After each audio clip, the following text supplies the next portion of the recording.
വിദ്യാർത്ഥികളെ ചോദ്യങ്ങൾ ഉന്നയിക്കാൻ പ്രാപ്തരാക്കി മാറ്റണമെന്നും അവരിൽ ചോദ്യങ്ങൾ ഉന്നയിക്കാനുള്ള മനോഭാവം വളർത്തിയെടുക്കണമെന്നും വൈദ്യുതി വകുപ്പ് മന്ത്രി കെ കൃഷ്ണൻകുട്ടി മുണ്ടൂർ ഗ്രാമപഞ്ചായത്ത് സംഘടിപ്പിച്ച ആയുർവേദ ഡിസ്പെൻസറി, ആയുഷ്മാൻ ഭാരത്, ആരോഗ്യ മന്ദിർ എന്നിവയുടെ ശതാബ്ദി ആഘോഷങ്ങളുടെ സമാപനം ഉദ്ഘാടനം നിർവഹിച്ച് സംസാരിക്കുകയായിരുന്നു മന്ത്രി. SSLC +2 വിജയികളായ മുഴുവൻ വിദ്യാർത്ഥികളെയും ആശാ വർക്കർമാരെയും ആരോഗ്യ പ്രവർത്തകരെയും ചടങ്ങിൽ ആദരിക്കുകയും ചെയ്തു.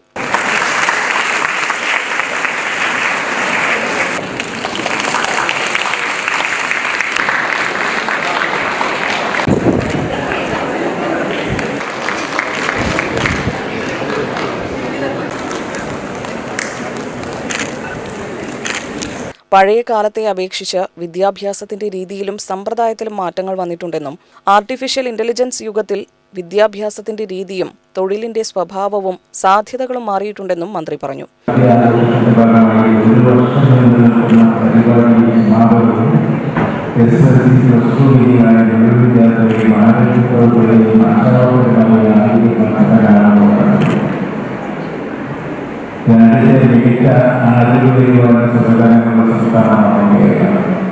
ഏറ്റവും കൂടുതൽ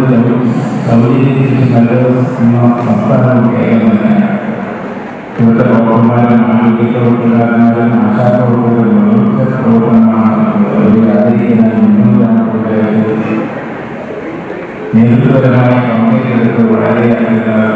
വിവിധ മേഖലകളിൽ നേട്ടങ്ങൾ കൈവരിച്ച വിദ്യാർത്ഥികളുടെ ചരിത്രം ഓർമ്മപ്പെടുത്തിയ മന്ത്രി ഭാവിയിൽ വിജയം കൈവരിക്കുന്നതിനായി വിദ്യാർത്ഥികൾക്ക് കരിയർ ഗൈഡൻസ് ക്ലാസുകൾ നൽകുന്നതിന്റെ ആവശ്യകത അധികൃതരെ ഓർമ്മപ്പെടുത്തുകയും കരിയർ ഗൈഡൻസ് ക്ലാസുകൾ സംഘടിപ്പിക്കുവാൻ പഞ്ചായത്തിനോട് അഭ്യർത്ഥിക്കുകയും ചെയ്തു.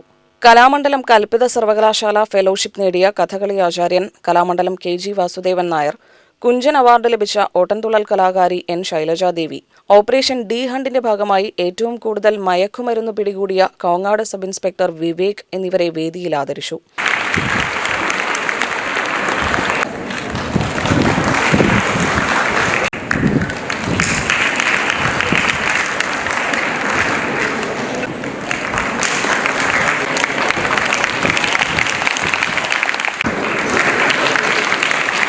മുണ്ടൂർ എബ്രാസൻ കൺവെൻഷൻ സെന്ററിൽ വെച്ച് നടന്ന പരിപാടിയിൽ മുണ്ടൂർ പഞ്ചായത്ത് പ്രസിഡന്റ് MV സജിത അധ്യക്ഷയായി.